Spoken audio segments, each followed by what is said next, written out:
আসসালামু আলাইকুম রহমতুল্লাহি ওয়া বারাকাতুহু। সম্মানিত দর্শক, আগস্ট মাসের 5 তারিখকে আমরা 36শে জুলাই বলে অভিহিত করছি। গত 2 বছর হলো এটি বাংলাদেশের একটি অনন্য আবিষ্কার। আগস্ট মাস সম্রাট অগাস্টাস সিজারের নাম অনুসারে হয়েছে এবং তিনি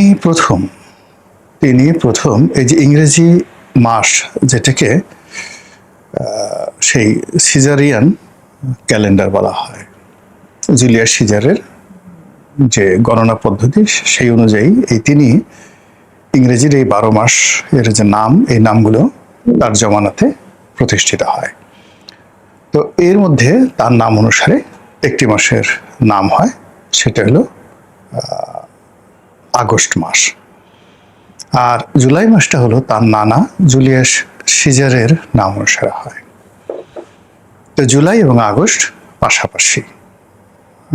জুলিয়াস সিজারের নাতি যেমন অগাস্টাস সিজার, এবং তিনি রোমান সাম্রাজ্যের ইতিহাসে প্রথম ডিক্টেটর এবং প্রথম সম্রাট, রাজতন্ত্রের প্রতিভূ। তো সেই জুলাই এবং আগস্টকে সারা দুনিয়া যেটা পারেনি, একত্র করতে পারেনি, নানাকে নাতিকে একত্র করতে পারেনি, কিন্তু আমরা সেই জুলাই এবং আগস্টকে একত্র করে ফেলেছি। আগস্ট মাসের 5 তারিখে আমরা 36 জুলাই বানিয়ে ফেলেছি। এই যে বিস্ময়কর আবিষ্কার, এই বিস্ময়কর আবিষ্কার কেবলমাত্র বাংলাদেশেই সম্ভব। আর এই ধরনের বুদ্ধি শুদ্ধি একমাত্র বাংলাদেশের মানুষের মন থেকে আসে। আমরা একমাত্র জাতি, আমরা পাতা দিয়ে বাঁশি বাজিয়ে মানুষকে অবাক করে তুলি, মোহনবাসী বানাই, পাতার বাঁশি। আমরা একমাত্র জাতি।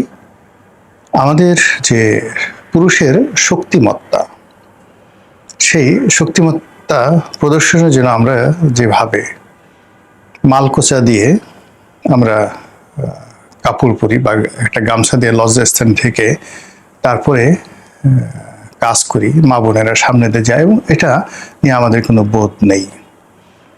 এরকম অদ্ভুত জিনিসগুলো আছে। আমরা হয়তো ওইভাবে এরোপ্লেন আবিষ্কার করতে পারিনি, আমরা ফেসবুক আবিষ্কার করতে পারিনি, আমরা ইলন মাস্কের যে সকল এই যুগের তার যে সকল বিস্ময়কর আবিষ্কার রয়েছে সেগুলো আমরা করতে পারিনি।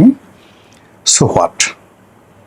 কিন্তু আমাদের তো নিজস্ব সংস্কৃতিতে অনেক কিছু আবিষ্কার করার আছে। আমরা নিজেদের জন্য গান বানিয়েছি, এমন দেশটি কোথাও খুঁজে পাবে না কো তুমি, সকল দেশের সেরা সে যে আমার জন্মভূমি।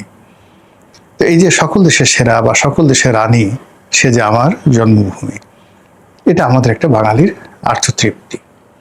তো সেই 36শে জুলাই আর কদিন পরে আসছে, আগস্ট মাসের 5 তারিখে।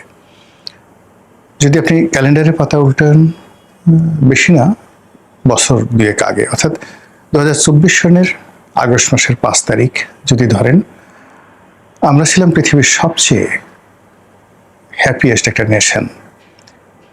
5 তারিখ দুপুরের পর যখন প্রচারিত হলো শেখ হাসিনা চলে গেছেন, মানুষ উদার হয়ে গেল, সবাই যে যার ঘর থেকে বেরোলো।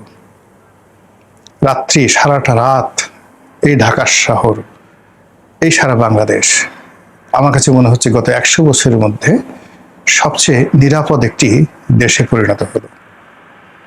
ওই রাতে কোথাও চুরি হয়নি, ওই রাতে মনের আনন্দে কোথাও ডাকাতি হয়নি, ওই রাতে কারো মনে কোনো কামনা বাসনা, পাপের যে লিপ্সা, এটা বের হয় নাই। সবাই একটা বিজয়ের আনন্দে উদার হয়ে পড়েছিল।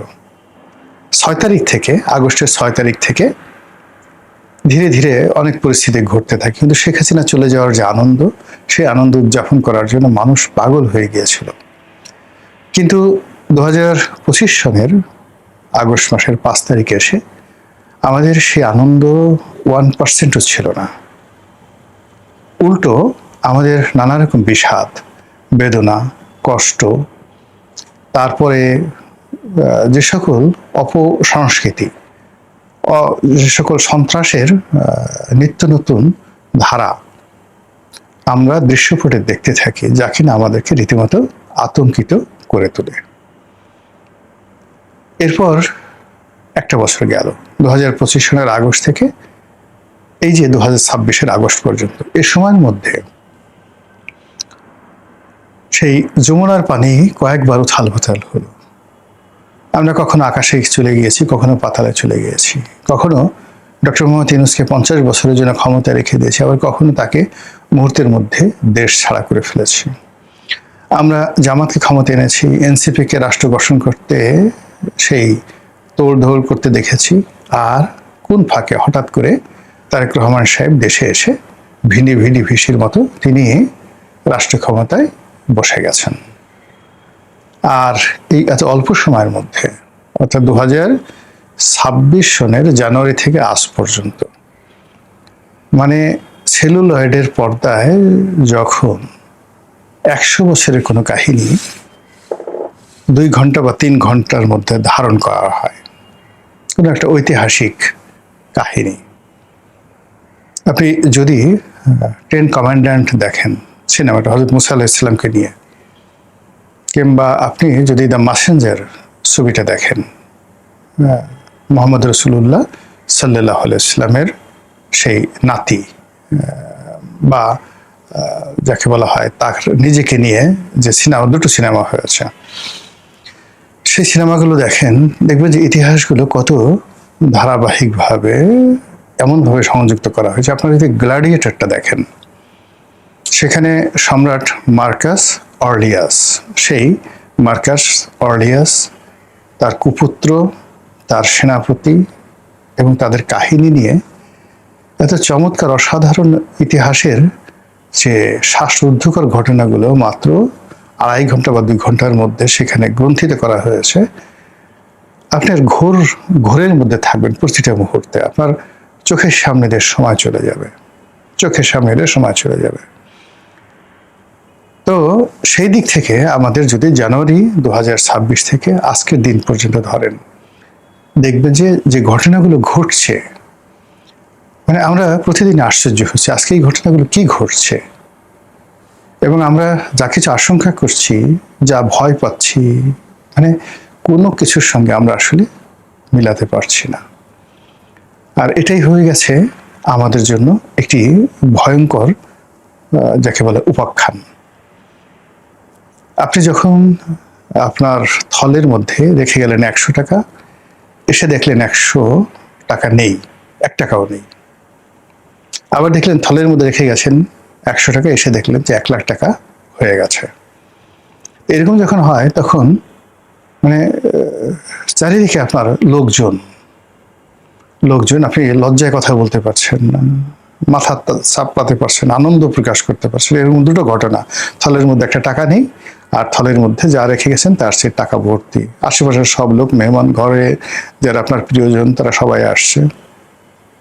আপনি যেরকম আচরণ করবেন, লজ্জাকে লুকানোর চেষ্টা করবেন, ভয়কে লুকানোর চেষ্টা করবেন, ঠিক এখন বর্তমান পরিবেশ পরিস্থিতিতে আমাদের অবস্থা তাই হয়েছে।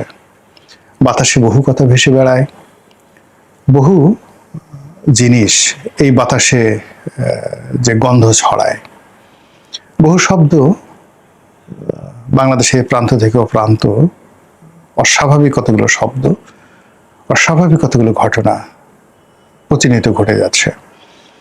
কিন্তু এগুলো নিয়ে টু শব্দ, রাস শব্দ করা আমাদের পক্ষে সম্ভব হচ্ছে না। কারণ হলো আমরা একটা চলচ্চিত্রের, সিনেমার একটা ঘোরের মধ্যে আছি।